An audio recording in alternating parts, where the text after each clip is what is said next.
বহুকাল আগে পলাশপুর গ্রামে বাস করত এক ব্যাধ।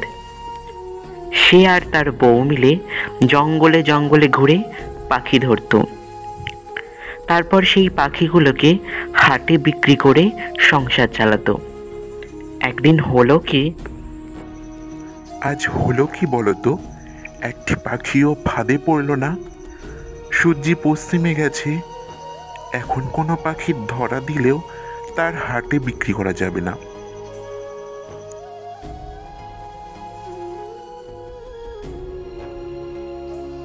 এইটুকু পাখি মেরে কি লাভ? ওর প্রাণটাও যাবে আর আমাদের পেটও ভরবে না। ওকে না মারাই ভালো।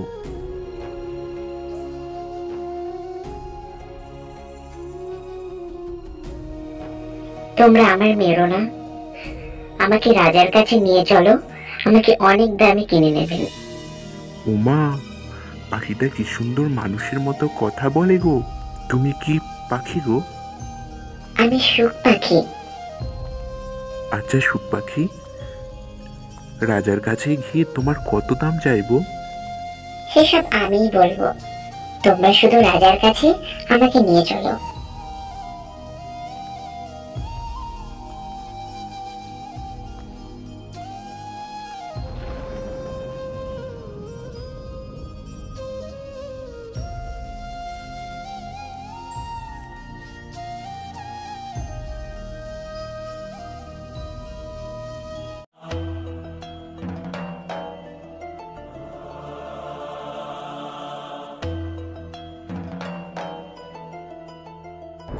বাহ বাহ বাবা বাহ, এমন সুন্দর পাখি আমি আগে তো কোনোদিনও দেখিনি।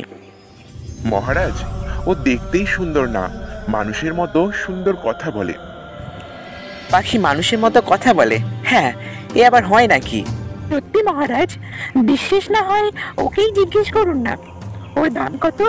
দেখবেন ও নিজেই উত্তর দিচ্ছে। পাখি বলবে পাখির দাম কত? হে পাখি, তোমার দাম কত? মহারাজ, আমার দাম 10,000 স্বর্ণ মুদ্রা। সত্যি তো? তুমি সুন্দর কথা বলতে পারো না? তা তুমি কি উপকার করবে শুনি? সময় হলে বলবো মহারাজ।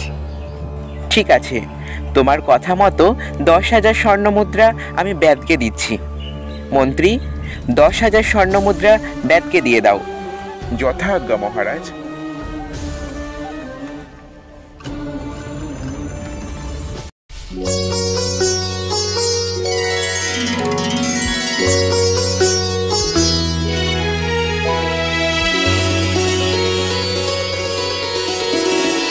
मङ्गलं भगवान् विष्णु मङ्गलं गरुडध्वजा मङ्गलं पुण्डरीकाक्ष मङ्गलाय तनोहरि मङ्गलाय तनोहरि।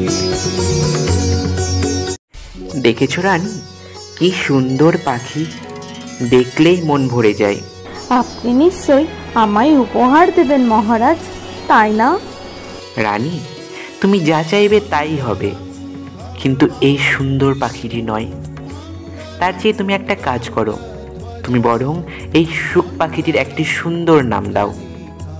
আপনার প্রিয় পাখির নাম বরং আপনিই রাখুন। আমি রাখলে আপনার পছন্দ হবে না মহারাজ। মহারাজ, কিছু যদি না মনে করেন আমি বলি। হ্যাঁ বলো সুখ পাখি, বলো কি নামে ডাকবো তোমায়? মহারাজ, আপনি হীরকরাজ আর আমি হলাম আপনার মনের মতো পাখি, তাই আমাকে হীরেমতি বলে ডাকবেন। শুনলে রানী, শুনলে কি সুন্দর নাম? আমার মনের মতন নাম হীরেমতি, তাই না রানী?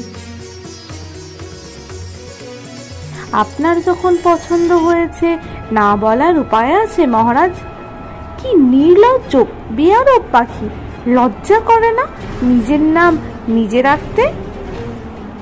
দিন থেকে ওই অলক্ষণে পাখিটা এসেছে, সেদিন থেকেই মহারাজ আমার দিকে ফিরেও তাকায় না।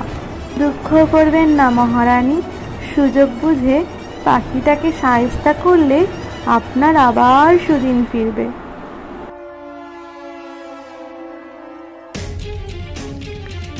শোনো রানী, আজ আমি মৃগয়ায় যাব। আমার হিরেমতি তোমার কাছেই থাকবে। দেখো রানী, ওর জন্য আবার কোনো অযত্ন না হয়। অযত্ন কেন করব মহারাজ? আপনার প্রিয় পাখি কোনো অযত্ন করতে পারি? হ্যাঁ হ্যাঁ, ঠিকই তো। যাও হিরেমতি, রানীর কাছে যাও। দুটো দিন তুমি রানীর কাছেই থেকো।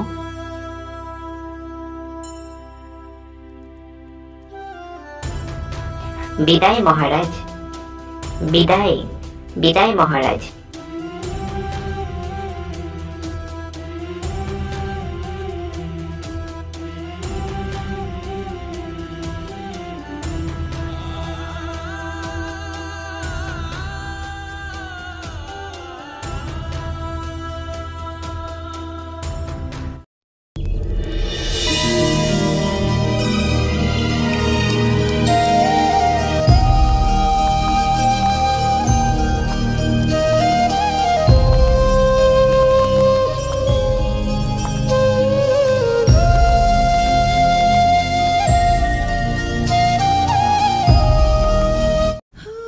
তো আমার থেকে সুন্দরী এই জগতে আর আছে কি না?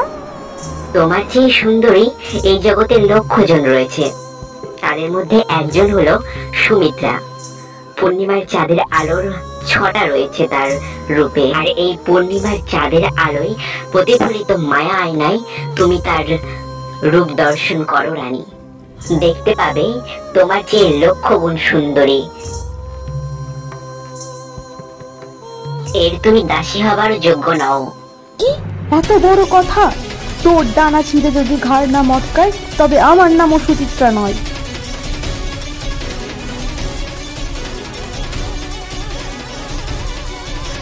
মহারাজা ফিরলে কি বলবেন রানীমা?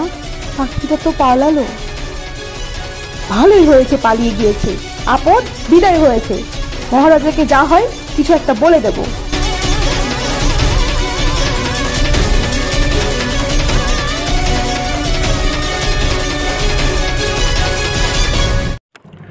রানী, রানী, আমার হিরেমতি কোথায়? ওর কোনো সাড়া পাচ্ছি না কেন? ওকে কত বারণ করলাম, মৃগয়া থেকে আজ না হয় কাল ঠিকই ফিরে আসবে, কিন্তু কে শোনে কার কথা? ফুরত করে চলে গেল কোথায় আপনাকে খুঁজতে। আমাকে খুঁজতে? এ কি বলছো? আজ্ঞে হ্যাঁ মহারাজ, বিশ্বাস না হয় তো দাসীকে জিজ্ঞাসা করুন। হ্যাঁ মহারাজ, মহারানী ঠিকই বলেছেন। না না না না, এ হতে পারে না।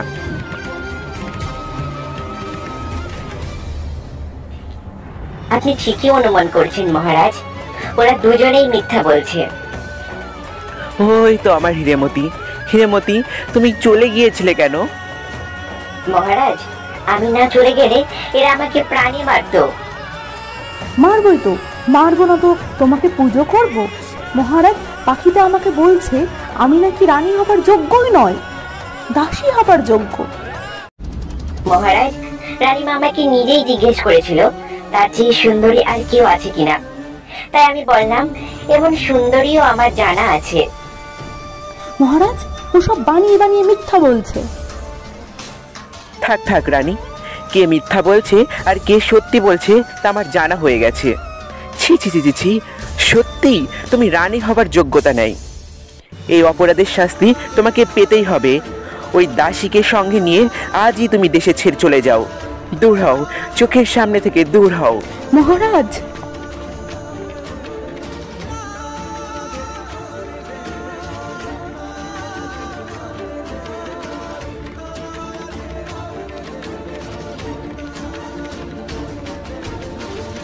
আচ্ছা হিরেমতি, তুমি যে সুন্দরীর কথা বলেছিলে সে কোথায় থাকে? সে এক করুণ কাহিনী মহারাজ। সর্বগুণা সম্পূর্ণা সেই সুন্দরী এক তান্ত্রিকের কবলে রয়েছে। তান্ত্রিকের কবলে?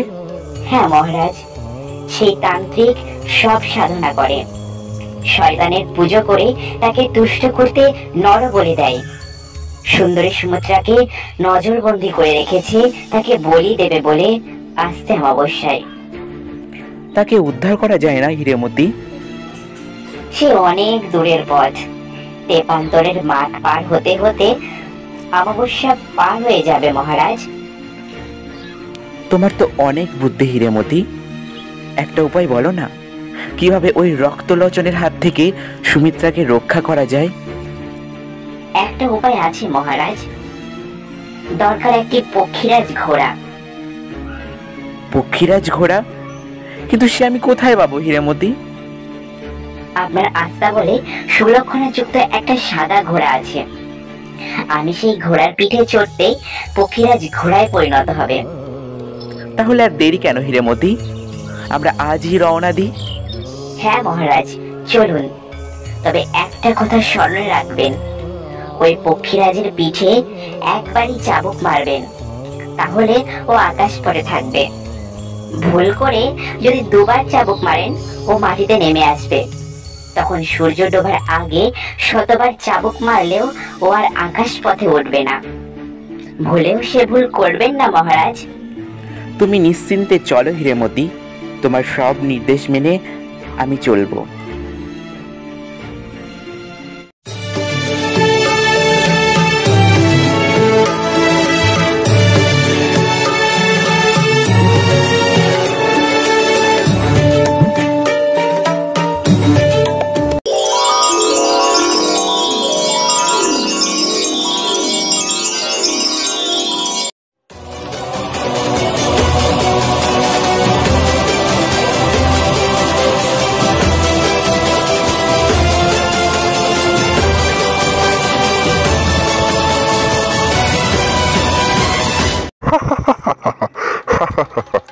আর মাত্রই একটি রাত, তারপরেই অমাবস্যার রাত।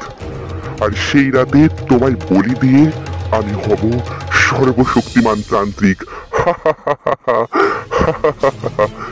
এই জঙ্গলে তোমায় রক্ষা করতে আসবে না, বুঝলে সুন্দরী?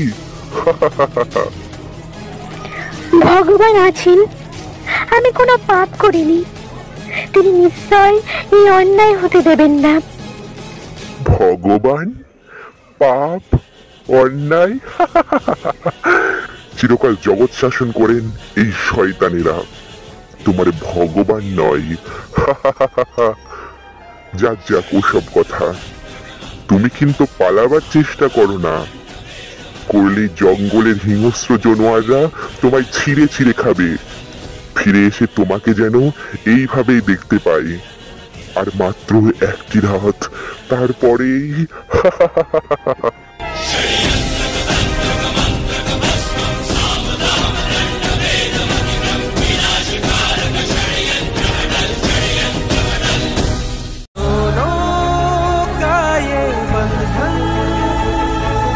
जन्मों का है वरदान रहना